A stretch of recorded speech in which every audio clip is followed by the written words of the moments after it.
Welcome to MotivationAddict.com with Julie Salon. This is where you will find inspiring stories on how to motivate yourself and gain momentum towards success, turning fear into confidence, and how to find divine flow, allowing you to crush your goals. Thank you for being here. And now, let's tune in to today's show. Hey everyone, Julie Salon for Motivation Addict. Thank you for being here on this episode. I am super excited. I have Darby Bonomi that I'm going to be talking to today. Darby she's a Ph.D. She's a practicing psychologist with over 25 years experience in facilitating positive transformations in clients of all ages. And her main role is as a sport and performance psychologist. Dr. Bonomi merges her lifelong experience in the equestrian world with her large toolbox of psychological and coaching interventions to improve overall performance, health, and happiness of equestrian athletes. She serves as an advisor to Giant Steps Therapeutic Equestrian Center, and she's on the advisory committee for the USET, United States Equestrian Team Foundation. And she shows currently in the Amateur Owner Hunters and equitation with her horses Little Wing and Da Vinci, alongside her two daughters. She is married, has a college-age son, and lives in San Francisco. So can't wait for you to hear our conversation all about mindset and how to set yourself up for success. See you on the inside. Hey everyone, Julie Salon from Motivation Addict. Thank you for being here today. I am super excited. I have Darby Bonomi here. It's Darby Firth Bonomi. She's a PhD. She's a practicing psychologist. She has 25 years experience in facilitating positive transformations in clients of all ages. And I've gone over her bio before you got into this video. She's basically a sports and performance psychologist, and I'm dying to speak with her. So thank you for coming. Welcome to the show, Darby. Oh, thank you so much, Julie. I'm really excited to be here. I am so thrilled you're here. So excited to talk to you. And everyone, if I'm looking down, it's because I have some notes. I want to make sure that I ask Darby all these great questions. So can you give us a little bit of background on you've worn a lot of professional hats over the years. How did your career evolve to where it is today? Yeah, sure. Yes, I started out as a clinical psychologist and psychoanalyst, treating clinical patients for many years. I saw families and adults and kids. And then I have three kids, and as I had my kids, I dwindled my practice. I stayed home for about 5 years. After being in practice for about 20 years, I really wanted to be home. So I stayed home for about 5 years to really focus on my kids, and then revamped my practice, coming back, doing a lot of parenting work. There's such a great need and a lot of education in schools.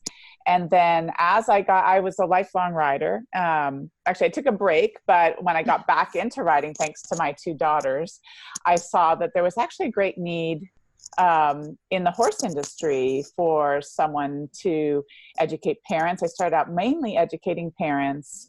There's so many tricky parts of being an equestrian parent, especially if you're not a rider. And so my business started with people just asking me, what do I do? My daughter is falling off all the time. She's crying. I guess I need a new horse. How do I handle this? So I started in just casually consulting with people, also working with people and their communication with their trainers. People, especially non-horse people, really didn't know how to approach a trainer, how to talk to a trainer about issues. And then gradually I've worked into being more of a performance psychologist. I work with a lot of riders who have anxiety issues or performance issues, perfectionism. I know nothing about that, Darby. Nothing at all. Right. It's just part of our breed. So, yes. So that's what I do now. I do sport and performance psychology, and I do see some clinical patients also. I have a wonderful practice of great group of people, and I'm super thrilled to be able to combine my riding and my passion for horses and competing with all my clinical and coaching skills. That's what it's all about, right? Doing what you love and combining it. That's amazing. That's right. And I wish that I'd known you back in the day, because I was the only one in my family that rode. So my father understood it, but my mother didn't. And it can be very difficult for any listeners out there that have equestrians and maybe they are not an equestrian. That's a different thought process. They don't kind of understand why the child is so interested, why they can't. Maybe my mother thought it was a phase, right? Like you'll just grow out of it. And then there's those of us that it's a phase. It's really part of our DNA. This is something we can't live without. It's actually therapy for us. Do you have any thoughts? I know I'm throwing you a curveball here, but do you have any thoughts that you might want to express to, if there are any parents out there that are listening that have some children that are riding and maybe they're non-riders and they're kind of like, gee, I don't really understand this. How could they best support their child through this process? I think you have to try to really understand the passion. I mean, some kids can be diverted to tennis or soccer, right? A lot of parents are afraid of their child getting into riding. It's super expensive. It's time consuming. And so they try to interest their child in something else. And sometimes that works. But if you're truly a horse person, that kind of passion, I mean, you live for that. I just worked with a parent about this, and they just finally bought their first horse reluctantly. The dad was super reluctant, but the mom, who's not a horse person, understood that this is this girl's life. Her self-esteem hinges on this, her whole world. And getting this horse, it's been a beautiful transformation for her, actually, because after getting the dad to agree that for a few years she could have this horse till she goes off to college, you could just see the girl blossom and grow into herself. She's a wonderful girl, super shy, hard worker, but just, again, blossoms at the barn. And so I would say to parents, if you have a kid like that, and it doesn't have to be riding, it could be something else, could be gymnastics, and you're not pushing and they're dragging you to the barn and they're cleaning stalls and saving their pennies to do this, that it's important that you do your best to support them in whatever endeavor it is, because when you have this kind of passion, it doesn't go away. And actually the kid usually, even if the parent says no and the kid has that kind of passion, she'll do it anyway. She'll figure out a way. Right. And that's a beautiful thing. And skills that we learn in riding do apply even more so, I think, than other sports, but I have to think about that more, right? I mean, how much do we learn with being with horses, taking care of another being, understanding another being, learning compassion, humility. Oh my God, riding horses do we a lot of humility. Right? A lot of, you really, I mean, I know this was true for me personally when I started riding at about 10. And, I mean, you learn to go into the show ring, you make a mistake, you might fall off. Yes, people are watching. You learn to get up out of the dirt, roll your stirrups up and do it again. And those are such great life skills. So I think also for non-equestrian parents, I try to educate them on how much there is to learn, especially for girls. I mean, the self-confidence I think that girls gain from this sport is just irreplaceable. It's just hard to get that anywhere else. It is. And I totally agree with you because, I was kind of going down a bad path with some bad kids in, junior high into high school because I'd moved so many times and I really never felt like I fit in anywhere. And the horses, you're right, you have to be there every day and you need to, pick up the stall and you need to groom them. And even if you're not riding every day, my father thought that it was kind of like, this is her therapy. And he could come in and I talk to the horse just like I'm talking to you. And I still do it to this day. And it really saved me because it does give you that dedication. You have to take care of the animal, but it's also that bond with the horse. And the horses gave me acceptance where I never felt that. And especially in high school, where high school girls are just awful to each other. And I don't know, I just have always felt accepted by the horses. Right. Yeah. No, I'm so glad you said that riding and horses are so therapeutic for all of us. We all understand that. Any rider understands that being with your horse, even more so than other animals, right? I mean, you learn to trust. I learned to trust with my first horse. And to this day, it's therapy for me. Are you kidding me? I'm sure for you too, right? Absolutely. Yeah. Absolutely. Yeah. I mean, I'm there every day. Even if I can't ride, I'm still giving carrots. I'm still grooming. And I only go if I'm sick or if I'm away, but I mean, I don't go, but otherwise I'm there every day. And it's just, it's a big part of my life. And that's a perfect segue into what people probably come to you for what's the number one thing that people come to you for? What do they need help with? The number one thing is something related to their performance, anxiety. They're not the perfectionism. They're just a lot of amateur riders come to me, and I'm always impressed of how passionate they are about the riding and how scared they are to actually do it. And the fact that they continue to ride, even though they're so scared or it's so tormented in some way, it really is a testament to the passion of these women generally. So that is the number one thing. And what you just said reminded me of the barn, right, is our sanctuary. Yes. I used that recently, right? It's a sanctuary. It's a place. It's supposed to be, and it is. It's a place of calm. It's an easy place to get grounded, right? Horses are very much in present time, right? Yep. They're always in present, and we are not. We're on our phones. We're worrying about what's happening tomorrow,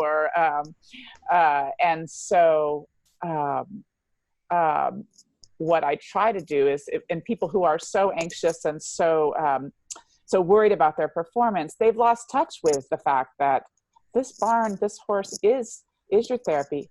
He is your sanctuary. Let's get back to that, and let's figure out how we can shed all these other worries and really be present with the horse. Because once you are both on the ground and in the saddle, really present and connected heart to heart with your horse, all that other stuff really diminishes, if not goes away entirely. Maybe we could go on and on if you want me to say more about it.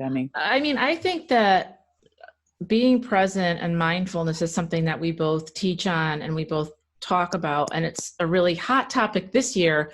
But I think what you're saying is so true, because we're always thinking either of the past, like what happened yesterday, maybe we're still processing something, or we're thinking, oh, in 2 days I have this to do, a meeting, and I have to prepare for it. Whereas horses are right in the present. They are not thinking about anything else because they're the prey animals. They're looking for a dinosaur to eat them. So they are the master teachers, right? That's right. Say, no, you're here with me. And by the way, if you look elsewhere, I'm going to nudge you and I'm going to make you remember I'm here. I'm right now. And if you're not interested, then they'll walk away. So I'd love to maybe if you could talk a little bit more about mindfulness, because I just feel that a lot of listeners might be able to use this in their own personal lives or in their business. How could we be more mindful and be more focused in what we're doing? Yeah, that is a really hot topic, and it's needed more than ever, right? Especially with the dreaded phone, which I have here too, right? The phone was like this morning pulling me away. As long as you're not riding while you're on your phone, Darby, we're good. Right. Yes, no, that is right. Yeah, the worst. People do not ride when you have your phone in your So I think, for me, mindfulness, or how I practice mindfulness, is about really paying attention to where you are in the moment right now. And we do have to practice it. It is a practice, and you have to practice it, or I have to practice it. Otherwise, I get out ahead of myself too. So even right now, I can do what I call a mini meditation and feel my legs in the chair and my back in the chair and my feet on this floor, and really pay attention to my hands here and looking at you. And already I'm more grounded and more present than I was 15 seconds ago. And it's so simple, right? This is such a simple thing to do, but we often forget. So I teach a very basic, and you could use this in your office. I can use it right now. You can use it on a horse. What I find is people might be pretty present when they're at the barn, grooming their horse, getting ready to ride. They're nuzzling with their horse. They're present. And then sometimes the really anxious folks get super, the anxiety kicks in when they get into the ring and they're about to get on the horse, or they get on the horse. Yes. So one of the things I teach people that I find personally works really well for me when I have nerves is just practicing that mindfulness when you're on your horse. Feel your feet in the stirrups. Feel your butt in the tack. Feel your reins in your hands. Touch your horse, just really paying attention to what he or she feels like. Look at her ears. right? Really just practicing these mini moments of being present. And already just saying this to you, I feel, I I can feel it feel it. too, because you feel Right? yourself slowing down because you're stopping and noticing things that if you're busy and you're up in your head, you're not noticing. And I try to always think, well, what is the horse seeing too? Not just what am I seeing above them, but if I was them, if I was him, what's he seeing? Because Right. it just makes you kind of, and you can do it incrementally and you can do it anywhere. It just slows you down enough to think, and then your breathing slows down, and then you're more focused, and then you're there 100%. Yeah. And that's huge, because if you're someone like myself who's had anxiety from an injury, it's great. I go in, I'm happy, I'm great. And then there are certain times, maybe if I'm putting the bit in his mouth and I'm tightening things up, or I get to the mounting block, that's usually when it starts really bad, is I'm going to swing my leg over.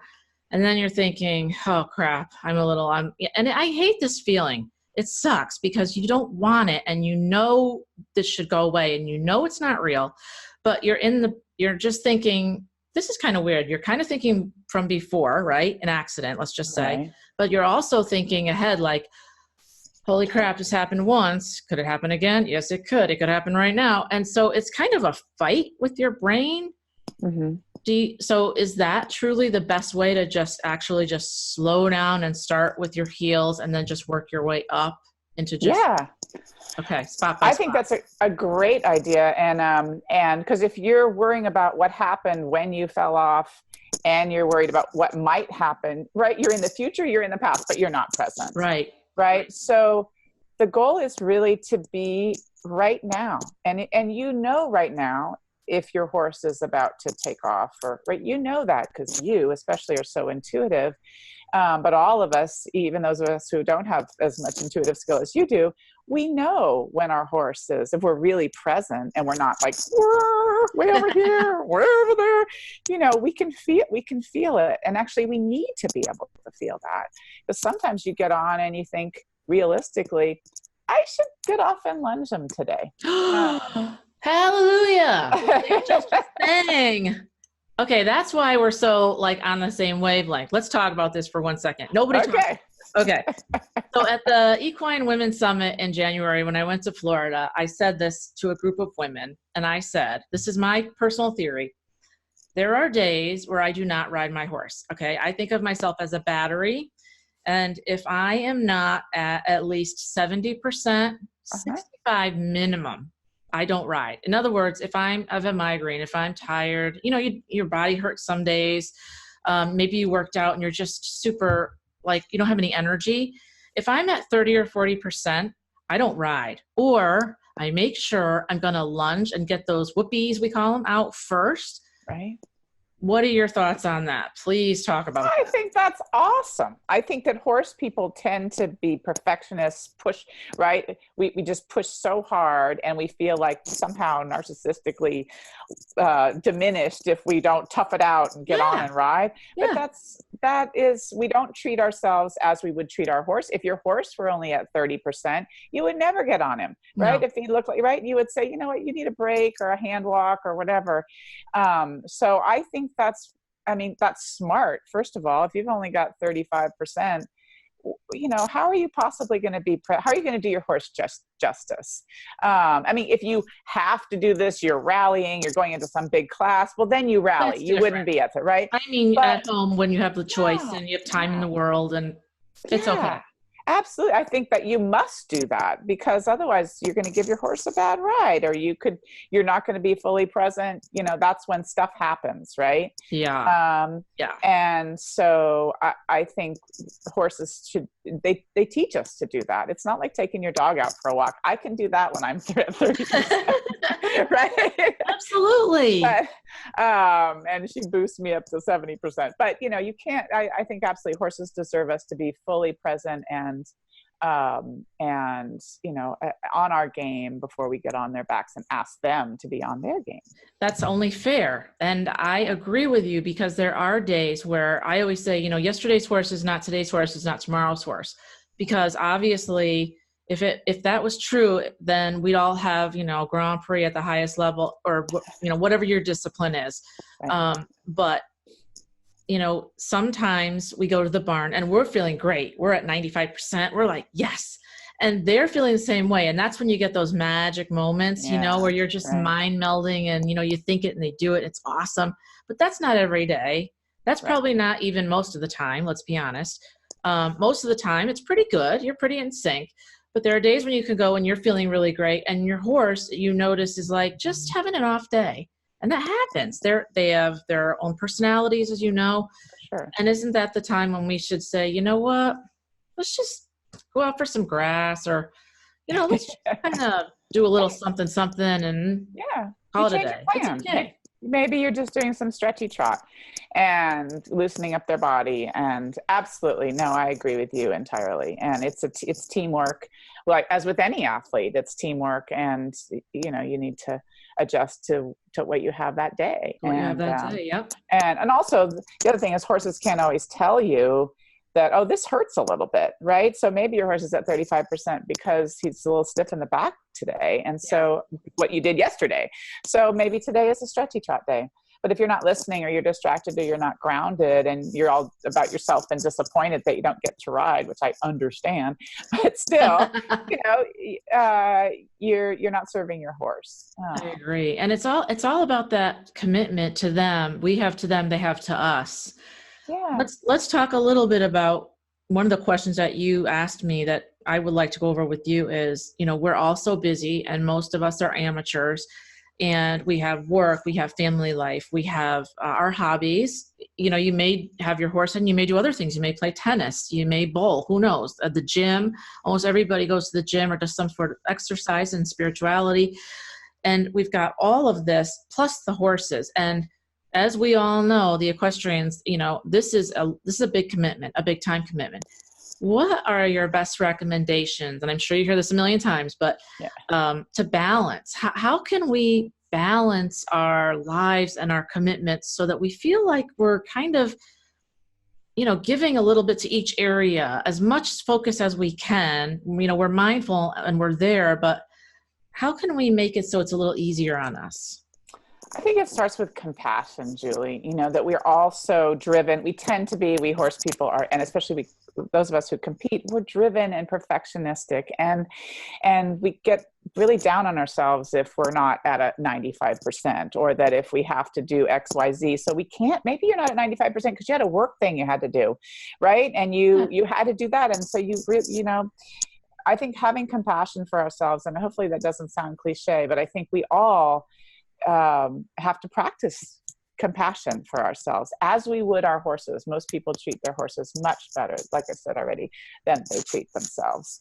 And so it starts with there. You can't do everything at 95% today, Julie. Sorry, right? You just can't. Come on, Darby, really? Especially as you get to a certain age. But so I think that you say, sometimes, so it's not necessarily balance. It's more management. Sometimes your work or your family is taking priority, and you have to lay off on yourself in terms of what your riding goals are. If you're a single person and you're 20 something and it's your whole life, then it's different, right? You can go full bore, and that's great for you. But if you're someone who's a little older and you have different components in your life, you can't expect to do it all at this high level all the time. Like I said, if you're preparing for a show, then more of your energy goes into that. But then you'll have to pick up the pieces in your other areas of life when you get back. And that's okay. And I think having more compassion, the point is to enjoy what we're doing, right? Right. So driven, and so competitive, and so I'm looking for a word that I can't find, then the joy goes out of it, right? So part of what I actually teach people is, or what I see and try to teach it, is when people are having more fun, if they're really enjoying it in the moment, regardless of whether they're riding at 70% or 95%, but if they're really enjoying that time and they're present, then they do ride better, right? And they enjoy it more, and it's worth it. Yeah. Versus the suffering that I see so many people. endure when they get a score that, you know, they've got a 60% and they thought it should be a 70% or whatever. Right. So, but it's constant work. This balancing, or whatever you want to call it, is constant. For me personally, it's constant work, because I have very high standards for myself too, and I have to remember to not push full bore on all areas, because I just get, you know, burned out quickly. Yeah. And take a breath. And as you said, you know, speak to yourself nicely, give yourself some compassion, because, you know, going to the gym or whatever you do for a workout is really great for your body. It'll make you a better rider. It makes you better at work. It releases the endorphins. It's all those wonderful things we all know, but actually doing it and scheduling the time for it, it's just going to balance you out better physically and feel better. And the better we feel, the better, you know, we can give, no matter what area that we're in. Yeah, absolutely. And you just reminded me of one thing that I talked to a client about yesterday, which was she was saying, how is this thing going to work out with my relationship? And I can't figure out how it's going to work out. I have this, how's it going to work out? And she wants to nail it down. And what I said to her is, why don't we reframe it and just change the tone, rather than how is it going to work out, with that desperate feeling like it's not going to work out, to how is this going to work out? Yes. This is going to work out. Yes. And putting that energy out into the universe, which I totally believe, like, this is going to work out. Yes. I may not mentally be able to figure it out right now, but it's not its time right now. She's worrying about the future. In present time, everything's working out. And if we have that attitude and we send that message of, how is this going to work out? This is going to work out. How? Not sure yet, but it is going to work out.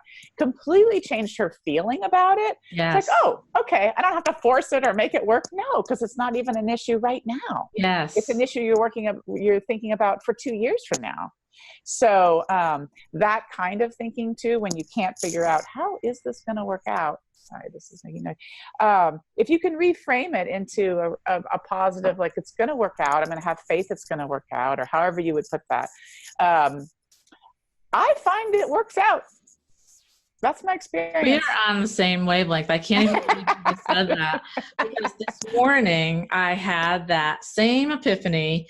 And I always get attacked with, you know, you're trying to push. You're trying to push and make things happen. And it's because we're hard workers and we want things to be great, and we're perfectionists, and that's not great, but we're trying really hard.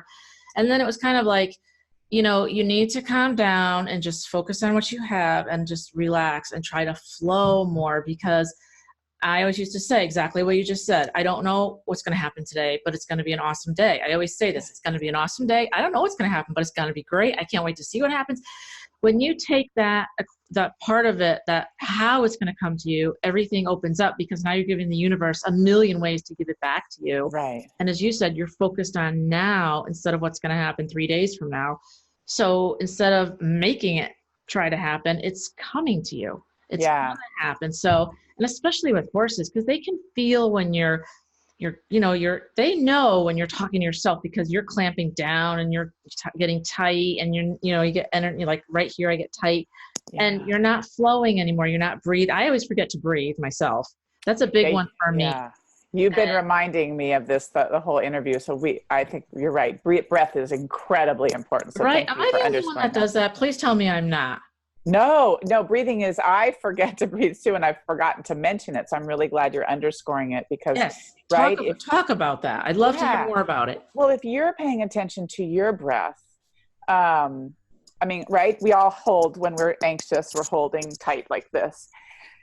And if you breathe, so often your horse is doing the same thing, and he or she will take a breath too. Yes. Right. Yes. And so you can actually, rhythmically breathe with your horse, and you'll just see your horse relax into that turn. And so breath is super important all the time, but particularly when you're riding, because, you know, the horse feels everything. So use your breath. Thank you. And they give us that calming signal a lot of times, even just on the ground. They just, you know, and they'll breathe deeply, and then you breathe deeply, or vice versa. You breathe, then they breathe deeply. It's kind of, you're calming. They're trying to calm you down. And my trainer always used to say, remember to breathe, because if you breathe, you'll be more relaxed, and the more flowing you are, the better you are. And it sounds easy to say, I know, when you're up there, I think it's just a habit, but you can unlearn habits, you can change. And the more you breathe, it's been physically proven that your heart will slow down, you will be more relaxed. So that does really help. And then obviously it helps your horse too, obviously. And, if you forget to breathe, one of the things that I remind people to do is put signposts in your mind around the ring at that tree. I'm going to remember my breath, or at that fence, or that letter. You can plan that into your course or your pattern or whatever kind of riding you're doing, and say, I'm going to jump that jump. I'll use this. I'm a hunter jumper rider. At that jump, I'm going to do the first fence. Then I'm going to come around the turn, and I'm going to breathe at that, whatever. And you could just plan it into your course, just as you would plan your fences or your turns, and for someone who doesn't breathe or forgets to breathe, it's hugely helpful. And it's a super simple thing, but it really helps. That's a good idea. That's a really great idea. And actually you could do that just on your way into the barn too. If you feel like you're having anxiety when you're driving to the barn, you could, at a certain spot or a certain sign, you could start remembering to try to ground yourself and think, relax, and try to deep breathe. And even, you don't want to do too much as you're driving, but just a place where you might have a marker to say, it's okay, everything's going to be fine. I heard that, so I'd never done that, but I think that's probably a good idea, especially if some of us get really nervous as you get closer and closer and closer to the barn, if you have a lot of anxiety. Yeah, no, absolutely. I actually do practice this and teach this to certain people who are open to it. I try to prepare myself mentally and spiritually before I get to the barn.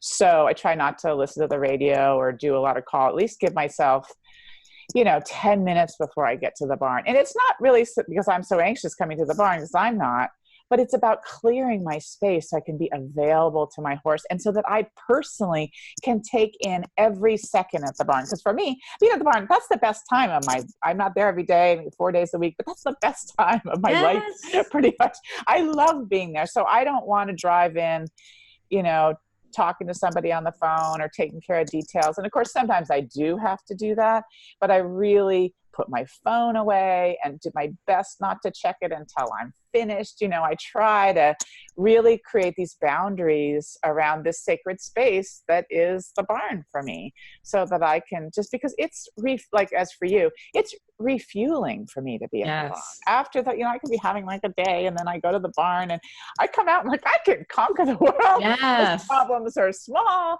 right? Yes. I feel great, even if I haven't. It doesn't matter how great the ride was. Just being there for me is rejuvenating. So absolutely. So I definitely practice that, a kind of, maybe not breathe. I do breathe, and I'll do just some little meditations that you can do while you're driving. I tell myself, and just really prep myself so I can take it all in. I love that. And I do that too. And I think everybody should do that, because when you come with all your junk from work or a fight with someone and frustrations, your horse can feel all that. And here you are thinking you're going to have the best ride in the world today, when really you've got all this junk, and they feel your energy and they feel your electromagnetic field. And it's sometimes they're like, ooh, I don't know about this today. How's this going to go? And then you wonder why they're getting a little bit of an attitude. So if you can be calm and drop as much junk as you can and be happy and relaxed and in that really great present state, then that is wonderful for both of you. And you have that bond, and it's that Zen that you really, I like to protect that space, because that's my Zen place. That's what we work for. That's what we that's the best place we can be, other than our families probably. So you want to kind of protect that if you can, make it wonderful. And we could actually take that, you were asking about, in other areas of life, that now that we're so contaminated by the phone and we can work all the time, and we do, and that's life now, but it is really important to set those boundaries around other areas of our life too, right? This is my time I love to hike and jog in the woods, and this is my time, and I'm not going to answer any texts. I'm going to try not to even take my phone, because we need recovery time, right? We need restoration and recovery time. You can't push all the time as hard as we push without some recovery. So, so yeah, not just at the barn, but other areas too. And maybe it's just 10 minutes. Maybe I'm just going to take my dog up the block and just, just clear myself. Yeah.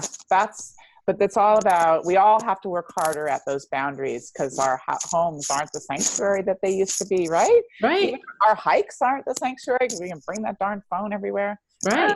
Right. And if you work out of your house, like I do, you can work anywhere in your house. So then it's almost like it can never turn off. So you have to really set clear boundaries. That's right. As to, when I'm working and when I'm not working, because you need to be able to switch on and off. So, because otherwise, with your phone, and you can take your computer in any room and then you're working.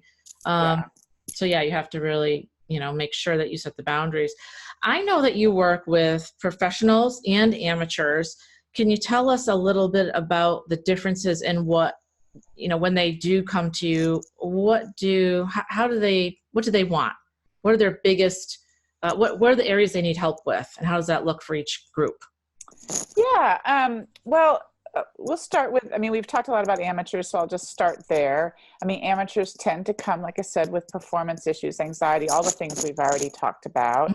Mm-hmm. Juniors too. I see junior riders being just so perfectionistic. Perfectionism is really, we've mentioned it a lot today, but it really is an issue, and it gets in the way of performance, and it gets in the way of enjoying what you're doing. So I get a lot of people, wanting to gear up for a particular class, but or a final, and they're not riding their best, because the closer they get to it, the more perfectionistic they're getting, and their riding is going downhill. Yeah.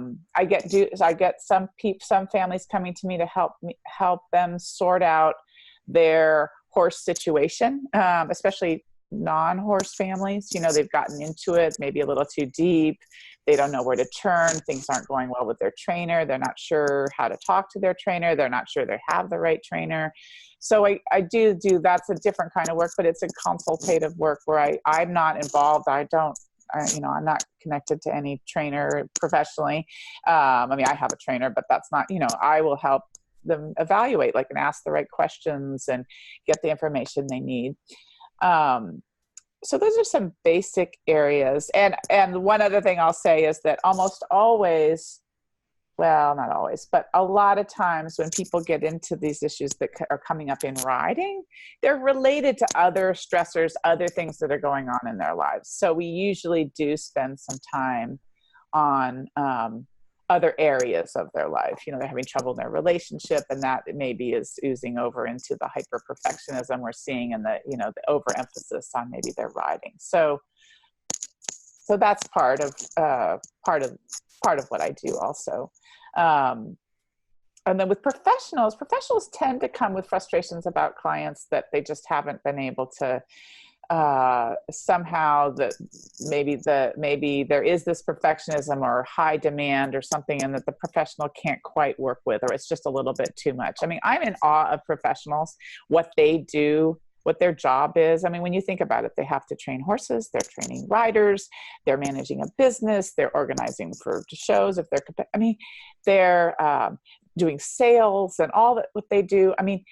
To have to be great people and horse people and riders. And there's just so many aspects of that job. And so some people do come to me to help them figure out, how do I communicate better with this person who keeps taking everything I say as a criticism, or who is just having so much anxiety at the back gate. It's too much. I can't actually serve this person. And so, I take over working with the client in terms of the anxiety or whatever the performance issue is.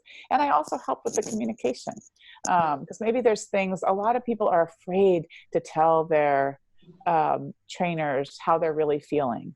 And sometimes trainers are afraid to tell the client certain things. And there's a miscommunication. That it's usually that both sides haven't talked thoroughly. And sometimes they don't feel comfortable for whatever reason. And I can be the go-between and help repave this road so that they can communicate more fully, so that both sides can be heard. That's great. Yeah. That's great. I like to talk a little bit about expectations. And the reason I thought of this was because in my own life, I've seen many riders go through this, and I think maybe all of us fall prey to this at some point. Sometimes because we're perfectionists, we don't see things clearly. We're too close to a situation. And I'll give you an example. Let's take, woman A, who is a rider, and she rides once a week, and she wants to, she's got a fantastic horse, and she really wants to go to a show and win a blue ribbon, and she wants to move up a level like within a month. Then you've got the other rider B, who's there every day and who has an expectation to move up a level, but she's giving herself 6 months. So you can see which one's real and which one's maybe not so real. Right. How do you have any guidelines as to the expectations that you set for yourself and for your horse client? Well, I think you're right. One needs to be reasonable, and there are a lot of people out there who are unreasonable about their expectations, and then it usually becomes apparent very quickly, right? Like the rider that purchases the really young horse who's like you said, a couple time a week rider, a decent amateur rider, but still only riding a couple hours a week. And then the goal is to show at a particular level. So you really do need to be clear about what you want and what's realistic. And part of that is involving your trainer. So many people, I just wrote a piece about this, that you need to have these conversations with your trainer. This is where I want to, because the trainer will be, if the trainer's worth his weight and whatever, the trainer will say, that's not realistic, Julie. You're not going to get to this level in a month riding 4 times between now and then. Right. So I think a lot of us don't want to hear those limits. They don't want to hear what's realistic, but this is true in life too, right? You're not going to run a marathon in a couple months if you're not practicing. So I think it's really important to be clear with your trainer, have regular discussions and check-ins about your progress and what your goals are. And it's really imperative that the trainers are, don't dance around topics and are really clear with the clients. It's so funny that I'd love to see your piece that you wrote on this, because I actually think that people should interview trainers. And the reason that I say that is because, and I'm sure you probably agree, is because people are afraid. Even if you're older, it doesn't matter how old you are. There's something there about a trainer being here and we're here. And some do give off the air and some don't.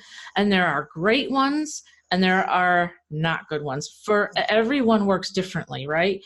Right. Somebody who yells a lot, some people love it and that makes them just try harder.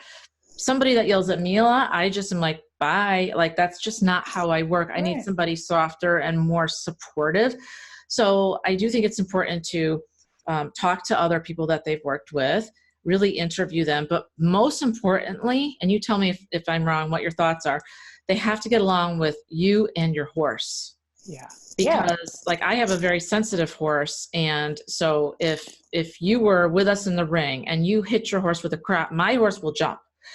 So it's imperative that he gets along really well with somebody who's slow and keeps the noise level down. And, he's got a few things he needs to be comfortable.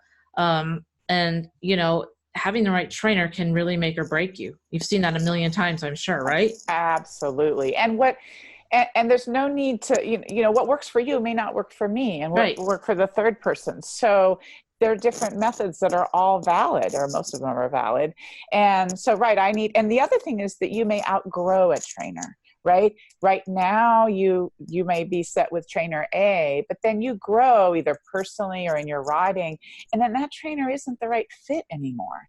And I think in our industry, and maybe in all industries, but in our industry particularly, trainers become our family, and we spend a lot of time at the barn, and all that we've already talked about, the barn's a sanctuary. It's so hard for people to leave barns, and it becomes this messy divorce type situation, which is, it's just, for a lot of times, if people would step back and realize that this is what happens in life. You outgrow certain teachers, right? That's why we graduate from high school and go on to college and then go on to graduate school. You you change, and maybe it's just a personal change you need. And you've been to a clinic and the clinician says something to you in a different way, really saying the same thing, but it's like, oh, now I can do this move, right? Yes. And so I think if we all had more of a growth mindset in this way, right, that this happens, people move around, that we could really reduce the angst in the industry, because it's just a normal part of development to change. It's just like you outgrow jobs sometimes. You Absolutely come to a job, and then maybe you've learned everything that you're going to learn, and you need to move on because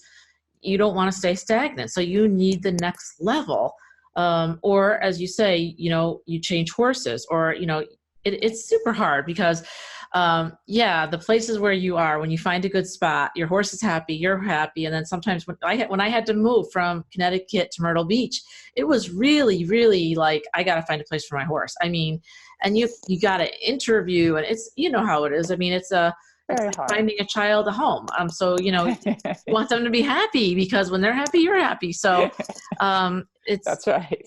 It can be really tricky, but yeah. I think if you look at it as I've changed and I've grown, we're certainly not the same people that we were a year ago. If you think of it that way, your horse isn't either, and maybe you both need something different. And I do believe that people come into your life at different times, different seasons to teach you different things. Yeah. And it's not always forever. Sometimes it can just be for a little bit of time, and that's okay. Because as said, for you and I, you may be helping someone just for a short time, but then I'm sure you have clients that you're with for quite a while. Yeah, or they go and they come back. Different issues, right? I mean, that is really just part of life, I think. And the one other thing I'll add is that since I think we're such a perfectionistic culture in general, but certainly the horse folks, I think it's important to remember that no barn is perfect and no trainer is perfect. So, you might find a situation that is right. There are going to be things that you don't like or you wish you had. That's life, right? And that's where communication is really important. Like maybe you need to be taught by an outside clinician once a month, and maybe you need it for this reason. If you have a really good relationship with your trainer and good communication, things can generally work out. And so but I just wanted to put that in because I find so many people wanting to find the right place. And you know how it is in life. Things aren't, if you're pushing too hard for perfection, you're missing what the beauty in what you have. Yeah, absolutely. And I think sometimes you need to settle for 90%. I don't think there's no perfect barn.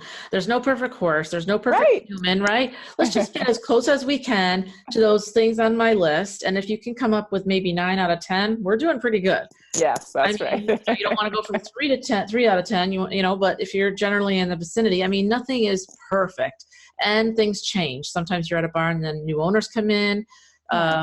So things can change. I know you've mentioned this quite a few times, perfectionism, but one thing I'd like to ask is for injuries. I had an injury. Let me turn this off. Oh, that's yours. Okay. As you know, and my thought process is a lot of writers don't talk about injuries. Yeah. It's really weird. They'll say something like, well, Darby, I hope you feel better. I know you're going to get up there soon. I know your horse misses you, that a girl, that type of thing. But nobody's ever said to me, like, how are you doing? Is there anything I can do for you? Do you need support? How can I help you? Because what happens is a lot of times you lose not only trust in your horse, you lose trust in yourself, in your own riding ability. Have you found that to be true in your experience? And if so, how could we change that culture? Yeah, you're right. I think that's right. I have found that people are afraid. They're afraid of losing their confidence, or they're afraid to even touch that topic. Yeah. So I think you're right. I think people say, how are you doing? But they mean, is your collarbone healing? Not how are you doing emotionally? Right. And so, I think awareness, I think I got to write an article on this, Julie. You should. You should. Actually, a couple of people have asked me to write this article, so I need to get on it. Because that kind of emotional healing, we're all afraid of it somehow.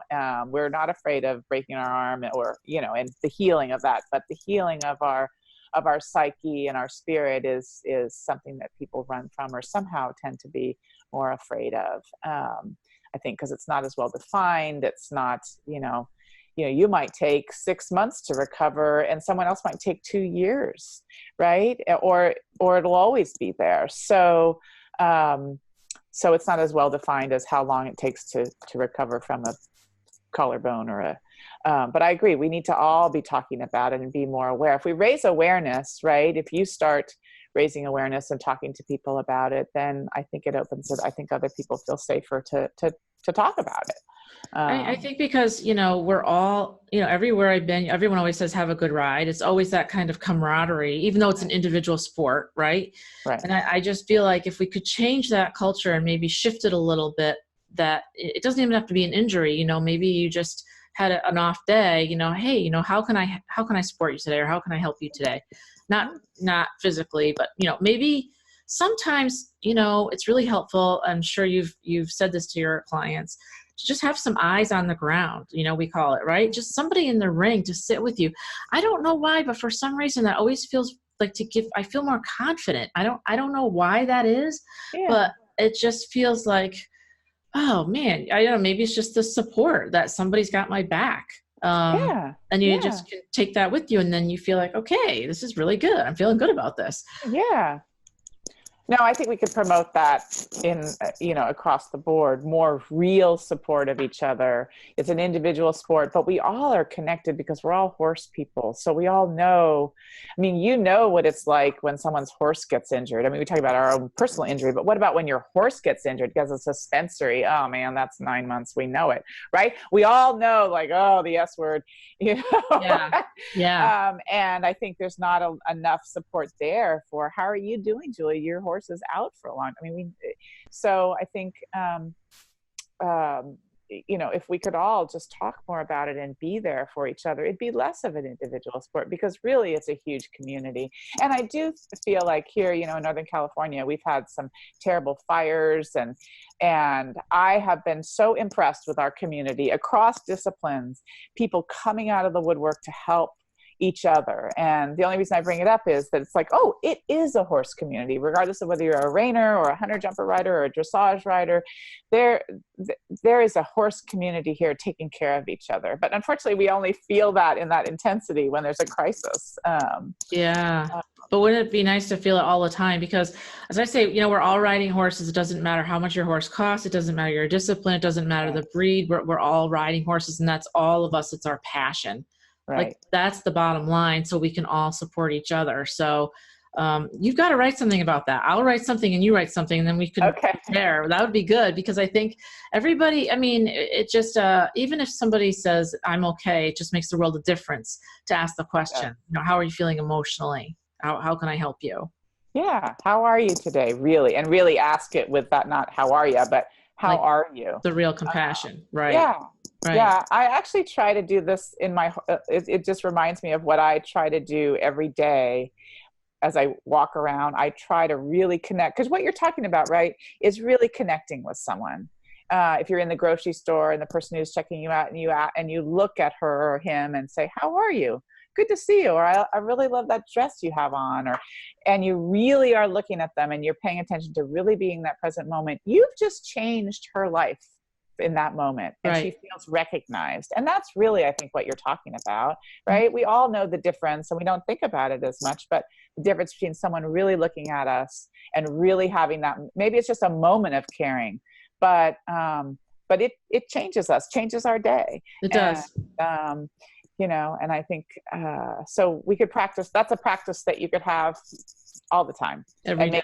And it makes your community larger, just by the very fact of doing that. So I'm so glad that you're doing this for everyone, because, equestrians need this. They need this help. And a lot of times it's great to have someone like you aboard before something happens, because if you can teach tools like this to people, then if something does happen or they do experience maybe a little anxiety, it doesn't have to be full blown, it doesn't even have to be an injury. They just all of a sudden have a little anxiety for whatever reason. They have some tools in their back pocket that they can say, you know what, Darby talked to me about this, and I can try to be more grounded. Let me try that little practice. Or let me try to come to my horse calm and centered and happy and see what the response is, versus dragging all your junk from the day and you're still on your phone. And putting it in your back pocket versus just leaving it in your car. So, I mean, I feel like it would be great for you to the more that you can get the tools that you teach out to people and equestrians, then the better off we all are, because we can help each other, and then it ultimately helps our horses as well. Yeah, and that's what it really is about. I mean, that's why I do so much writing. I love to write, but I also love to educate, and I think the more tools we all have, and that's my job, is to give you more tools than you had yesterday. And because it really is a process, right? We never get to an end point of, okay, now I'm good. Right? I wish that were true. Right? I'm always evolving. I'm trying to learn every day. And I think all of us, right? So it's about, just getting more tools in your toolbox, or maybe the tools that you used yesterday, maybe they don't work as well today. So we need a different kind of tool, or a different angle, or you have a different stressor. So I definitely end up teaching a lot of different tools. And like we've already talked about in this interview, so many of the tools we use with our horses in the barn are actually generalized tools. They're useful for our lives. They make our lives better. I think just being kinder to yourself too, because mindset's huge. When you set intentions and your goals and mindset, I used to talk to myself terribly, and I know a lot of women do this. Since so many more women ride, are equestrians than men, I'll just say a lot of women, things that you think in your mind about yourself, you would never say to anybody out loud. And when you get that attitude and that thought process in your head of, you're not good enough, you'll never get this move, I can't believe this, like, what's wrong with you? Like, this is a common one, like, I've had this horse for 8 years and I can't do X, Y, Z because I'm afraid. You're so stupid. What, look at that little kid. They can ride better than you can. When you start saying those things to yourself, especially if you're on your horse feels that. Yeah. And then it's going to be magnified 100%. So I think if you're caught in that type of a situation, is the best way to handle that just to try to stop and start with the grounding process again and focus? Or how do you break that quickly? Yeah. To break that quickly, I think you change your thoughts. Like you were saying, if you're saying to yourself, I'm a lousy rider, I don't deserve to be on this horse. The quickest way is to change the thoughts and say, I do deserve to have this horse. I am a good rider. Because the more what you say, right, your brain believes what you say. Words are incredibly powerful. Yes. Right. And so it's really important to if you're having that kind of tape going in your head, let's change it. Let's figure out, and you need to work on it. It requires work. There's so much work but it requires work, but you can do it, right? Instead of saying, oh, there I go again. Check. Okay. I'm going to try that again. Yeah. I can do this move. I'm going to try it again. There, I got it a little better. You need to transform it into positive self-talk. It's funny that you bring this up because it reminds me of something I was thinking this morning, and I don't know what book I read this in. So I'm sorry I don't have the quote for you, the reference, but this author was talking about reframing your life as if everything, he said, what if this is the best thing that happened to you? What if this is the best thing right now happening? If everything that happened was the best thing. He said, try doing this for a week. Everything that happens is the best thing. Now that's hard. You're in a car accident. It's hard to frame that. But he gave this challenge of, okay, because we don't always know what the best thing is, right? But if you just reframe it as, this is what's supposed to happen, or this is, it allows a little leap of faith. Like, I don't know why, my horse getting injured is what was supposed to happen, but I'm going to have faith that something good's going to come out of this. Yes. But that's, again, a reframing rather than, oh God, my horse is injured again. Yes. Now, you and I are talking about opening it up, reframing it in a positive way, and then creating that space for something good to come out of it. So, but if you have negative thoughts, you're in on yourself, right? You're turning in on yourself. You're closing down any possibility for improvement. Every time you say to yourself, oh, I'm not good, or I can't do this, then you won't be able to do it. The only way you're going to be able to do that half pass is to say, I can do it. Yes. Yes. And I am, And when you have that loop playing, the first thing is that you recognize it and don't judge yourself for it. Don't beat yourself up. But I like the point that you had, maybe if this is something that you struggle with, because I did for a long time till I finally started to break it. You take a place where you're in the ring, you know, it could be a number, it could be a jump, whatever it is. And you put the positive in there. Yes. Say, I am a good rider. I can do this. I have this. And also I trust my horse. That's been a big one for me because, you know, we always think we're in the driver's seat and we're the boss when really it's a 50-50 relationship, whether you acknowledge that or not. So, you know, I've had my horse as an equine communicator say to me, you got to trust me. I can do this. I can carry you. Like, you got to let go. Let this happen. We can do this. Stop playing the baby, you know, in the baby pool. Let's get to the real stuff. And I think that always happens when you start to challenge yourself because you think, you know, it's scary going out of your comfort zone and maybe your jumps are higher or you're trying to move and it's hard and it's uncomfortable for you and for your horse. But if you have a place in the ring where you can say, you know, a positive affirmation, like, I got this, I can do this. This is awesome. Like, it just starts building on each other and it breaks that tape. So I think absolutely. And just one thing I'll add, if I could just add that the more specific you can be, the more powerful it is. Okay. Right. I mean, I love positive affirmations. I can do this. And actually that does help on course. You know, I can do this. I got this. Right. But even if there's something in particular, you can be really specific about to yourself, like changing that just helps, right? Makes it into bite size. Like, I can do this, fill in the blank. Okay. I can keep moving forward. And I think because the brain thinks a little bit more in specifics, it breaks it down into small pieces and makes it doable and manageable, right? Okay. Rather than saying, I am a good rider, you can say, I mean, you can't say that, but you can also say, I can ride this fence. I can ride this corner. The smaller the pieces, this also works for high level anxiety. Like, we don't think about the course or the pattern as a whole. You think about it in small pieces, right? And then because that's how we actually function, is in small pieces, right? You're going around this turn, it's your inside leg, your outside hand, etc. Right. So breaking those affirmations down to being something really specific, I think makes them more powerful. Yeah, that's a great idea. But I love that. Having something like in the ring that you can focus on. Yeah. I love that. And then you're just training yourself and just repeating it. And you can change those up, right? As you grow.